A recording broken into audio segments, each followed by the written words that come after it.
Hi friends, అందరికీ ఈ మధ్య మనం డిన్నర్ వీడియోస్ చేసుకోవట్లేదు కాదు, కుదరట్లేదు ఫ్రెండ్స్. నాకైతే ఈ పిక్కిల్ బిజినెస్ స్టార్ట్ చేసిన కాడ నుంచి జాబ్కి వెళ్ళటం, ఇంట్లో పని చేసుకోవడం, పచ్చళ్ళు ఎవరన్నా ఆర్డర్ ఇస్తే చూడటం.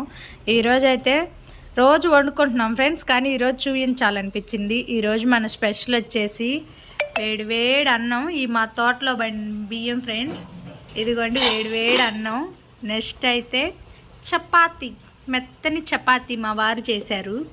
తర్వాత మధ్యాహ్నం మిగిలిపోయిన సాంబార్, ఆ తర్వాత ఆనియన్స్, లెమన్. తర్వాత వచ్చేసి చపాతీ ఉన్నప్పుడు ఏం ఉంటుంది ఫ్రెండ్స్, ఊహించండి, చికెన్ గ్రేవీ కర్రీ ఫ్రెండ్స్. ఇలా చపాతీలోకి గ్రేవీ ఉంటేనే బాగుంటుంది కదండి, చికెన్ గ్రేవీ కర్రీ. చల్లని వాటర్. ఆల్రెడీ మా చుట్టుకి తింటున్నాడు. ఇంతే. మా వీడియో నచ్చినట్టు లైక్ చేయండి. Bye bye.